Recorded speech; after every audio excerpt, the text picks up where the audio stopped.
athletic department, hey, media, you can shoot, you can video record since it's open to the public? Like, does that interest you? Is it like, oh, that's nice, but I'm not really going to utilize it? Like, what are you thinking? Oh, it's good. I mean, any access is good. It's basically the same as your Friday Night Lights access. I mean, we're not going to be able to on the field, so you're going to be standing in the stands, and the quality of what you get is going to be less than just being able to describe it. Usually, I mean, the photos. We did this this spring, right, when they had the open 20-minute periods. Like, I don't have a super high quality camera. I have just a serviceable camera, the lens of which is relatively fine, but I am not a particularly good photographer because I don't generally need to be. Like, I'm not out there trying to take action shots that I will be submitting for award-winning quality, but usually I'm close enough to the action that I can get solid photos. I'm going to stop well short of good. But when you're kind of confined to the stands and you're a little bit away, like the photo quality isn't going to be great. Video's a little bit better, because it just tracks a little better. You don't have to have everything perfectly lined up in the shot, because it's going to play out over the whatever the action is. But yeah, I mean, it's good that we're going to be able to get this. I'm very curious what it looks like in terms of the environment on Friday. They pulled this thing together here this spring, and I didn't know who was going to be coming out. And right now, it seems like they have an intriguing list. There's a couple teams that I think are kind of flip flopping on whether they're going to be here or not, and one of them, South Florida Express, would be bringing in the largest contingent of talent. But I was just reading about Midwest Boom, a 7-on-7 team that has their quarterback is Jonas Williams. He's committed to USC. He's likely going to be out here. Kendry Harrison is a tight end committed to Oregon. There's a handful of 4-star wide receivers and defensive backs in the 27 class in the states of Ohio and Illinois that are expected to be out here playing. There's some under the radar 2026s who have an opportunity to maybe impress Nebraska's staff with that. And so I think that's the sort of thing, so you have Midwest Boom. You're going to have a couple teams from Florida, for sure, that are going to be up here. Cam Newton's 7-on-7 team, C1N, is going to be here. You'll have a team from the Pacific Northwest, several teams from Los Angeles, Atlanta, Texas, Mississippi, Indianapolis. So you're going to get players out here who have never been to Nebraska. And so for Nebraska, it's less so the quality of the 7-on-7 and who wins it. It's more so this is basically the biggest recruiting event of their year, because they didn't have the big spring game, right? And we all were like, what are they going to do about the big spring game? And they had a pretty quiet junior day. They didn't have the, like, we'll bring in 60 kids and 5 of them are the ones that we're really going after, but there's 55 other guys here walking around. So they've had sort of a unique recruiting calendar, and this is a staple big event. And it's going on at the same time. There's a huddle symposium for recruiting. So you're going to have some other guys that are going to be over there for that are going to be taking unofficial visits. I mean, effectively, they're going to have, a few, if they have, let's say they have 12 to 16 teams, and all of those teams have like 15 to 20 players on them. I mean, you're going to have a lot of guys on campus that are eating at your training table, that are using your facilities. Some of them you're never recruiting.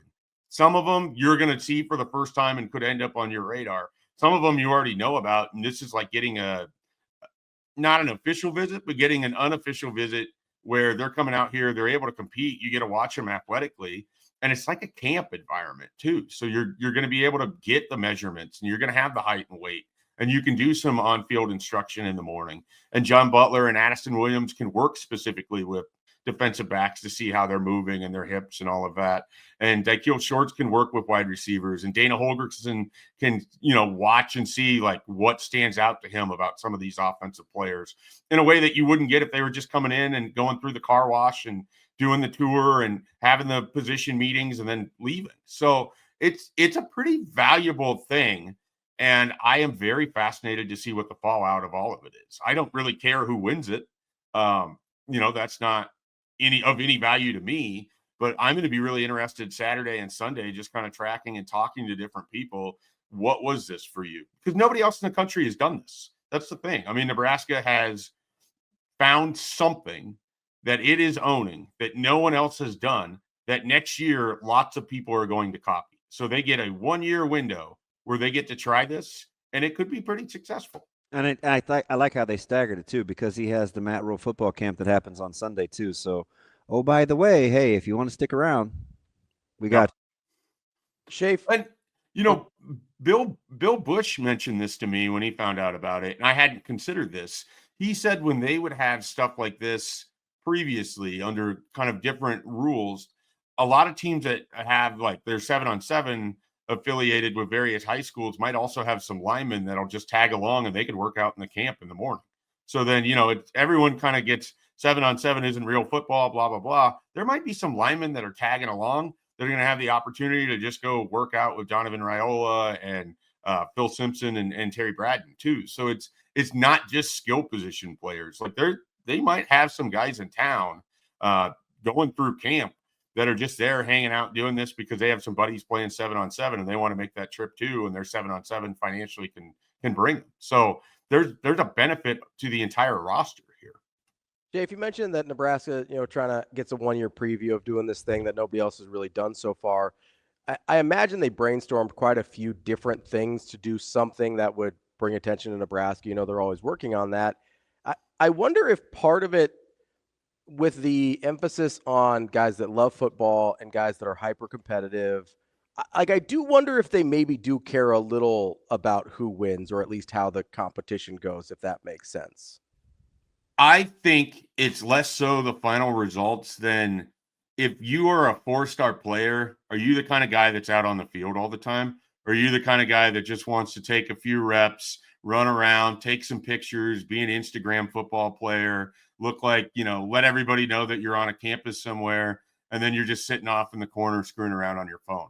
I mean, I like those guys exist, and you want to avoid them. Like Nebraska taken a few of those players in the past and found out the hard way that when they got here, they're a lot more interested in appearing. Have their phone on the field. Like I don't think you can, Schaefer. I remember a couple of times. It's funny you use that as an analogy. We were just kind of doing the walk pregame, and you and Brunts were in the corner. It was early, and 2 guys were hurt. I'm not even going to say who they were, and they were along the bench. And I was walking around the field with Coach Rhule, and he stopped. Was on the other side. It was a couple of years ago because they were on the other side of the field. And he goes, "What are we doing with that?" Remember when that was the whole big thing, by the way? Yeah, I do. Hey, don't wear darks in the sun. He's like, "Hey, what are you doing with that out here?" And said player was like, "Oh, I'm just texting to see if we're doing our rehab on the field or at the complex." And I just was like, "Wow, I like it." Like even though you're not like that's a. I'm glad you bring up stuff like that because people think that stuff doesn't matter. But it actually does, man. Like, are you out here to learn something and kind of, steal some reps, or is it about something else? I mean, I don't want to name names, but there were some players under the previous couple regimes that didn't play, but managed to have very flashy posts on their social media ahead of games. Like, they're going through their warm-ups and they got the war paint on and they've got all of it, and it's for the gram, and it's like it's a real thing. Like there was players like that it's not about what happened in the game, and then that post is going up after you just lost a critical road game. Used to drive you crazy, and then it's like you're on the flight and like whatever. I mean, these guys are still effectively kids, and I don't want to be overly critical about it, but damn well Matt Rhule wants the guys that the last thing they're thinking about is putting up a picture of them on a road trip somewhere when they're flying back after another 1-score loss. Oh. Like they do, like you want that out of your program as much as possible because it doesn't give you any value. Like you're not, what was it, the phrase that Ryan Held used to use, and Nebraska had guys like this and they knew they had guys like this. You don't want the bus riders and the steak eaters. Like you want guys that are there to play football. Yeah. And I think sometimes when we try to devalue 7-on-7, some of the stuff you can find in there, if that kid's a 5-star and he's playing every rep in a 7-on-7, that's a big deal. Yeah. It's a set apart for sure. It's not necessarily like a negative marker, but if he is, like, that's definitely Yeah, it's just a note, it's just something you write down. You're like, all right, this kid's competing. Does he need to run the 40-yard? Does he need to put up a time for Nebraska to camp? No, but is he doing it because he wants to see if he's faster than everybody else? Seems like that matters. That's our guy, Mike Schaefer. I'm not done. Oh, my bad. I'm not done. Go ahead. Mike. Pardon me. Incredible. Like, this is what we do, Mike J. This is what we do. I try and read it. Sometimes I guess wrong. That's, it happens. You guys can have like hand signals under the table. We do sometimes, but, I kind of just looking at him. I was like, to his, I can't believe I'm going to help him out here, but in his defense, there was a little pause where I sat back in my chair, which typically means that you're good. I'm done. Yeah. But I have one more question. Yes. You may want to pull up NFL standings from 2024, unless you know off the top of your head. I can help you out too. In your head, Mike J, who's the most likely to go from worst to first? Okay. So the Commanders didn't quite do that. Our last place teams last year. I think it's happened 18 out of the last 21 years. Patriots. Cincinnati. Or Cleveland. Browns. Yep. Tennessee. Vegas. Giants. Bears. Saints. 49ers. I mean, the obvious two, because it's the other ones are just hard. So the AFC North was the Browns, right? Yep. Mm-hmm. Yeah. And I just don't see that one. If it was the Bengals, it'd be easier to talk myself into that. Sure. But the Browns, there's too much going on there at the quarterback position, so they're out. Giants, too many teams to jump over. So for me, they're out. Tennessee plays in the right sort of division where this thing can happen. I just don't believe in the infrastructure over there. I just don't. Fair. So they're out. I don't think the Patriots are jumping the Bills, even if I think that Mike Vrabel is going to have them playing better football overall. So they're out. It's really just the Saints and the 49ers. The Bears, you could maybe talk yourself into with Ben Johnson and what they put together in terms of talent. That division is a fight. Let me ask that is a fight. Let me ask you something, Shafe. You know this division better than anybody. I made the case to Verzal last week, but I couldn't get him to play along because he hates Caleb Williams. Hates him. Could the last place team in your division have 10 wins? I mean, it's a possibility. I don't know. I think the Vikings are going to struggle. Certainly could have 9. Like, I think the Vikings might struggle to get to 10 just because we don't know how it's going to go with J.J. McCarthy. Exactly. I think what it's going to be, though, is a lot of those teams are going to beat each other up. Like, I don't think you're going to have, like, a 13-win NFC North champion because I think it's going to be hard for anyone to go 2-0. Everybody could be between, like, 8 and 11 wins. Yeah, I think that's pretty likely. Like, I would be surprised if anybody has less than 8 wins. So Oh, really? Yeah, well, you'd have to have if there's just a really bad injury or whatever, but the Vikings roster is very good. The Lions roster is very good. The Packers, despite the fact they never like to give them any credit, have talent on that team throughout. The Bears have an interesting new head coach, and they still have plenty of talent, even if you're not a big believer in Caleb Williams. You could make the case. I don't get that. What? Listen, Shafe, I think you could make the case that the Bears have a better roster than the Packers. I was just going to say that. You don't know about the quarterback. How do you not know about? Stop saying that. How do you not know about Caleb Williams? Because you have a bigger sample size of success with Jordan Love. You don't know what the ceiling on Caleb Williams is. You don't have a bigger sample size of success. You have a bigger sample size with Jordan Love. I can't believe you guys are making me make this case. Okay. Here's why I feel comfortable putting the Packers over the Bears. It doesn't have to do with the quarterbacks. I don't particularly like him, but Matt LaFleur is a good coach. No, Matt LaFleur is winning with who was the quarterback that they basically Malik Willis. No, he's running a high school offense with Malik Willis, and they're winning games. And if Matt LaFleur was the Bears quarterback, Justin Fields would have had more success. And that first start against Tennessee for Willis, they ran up and down the field.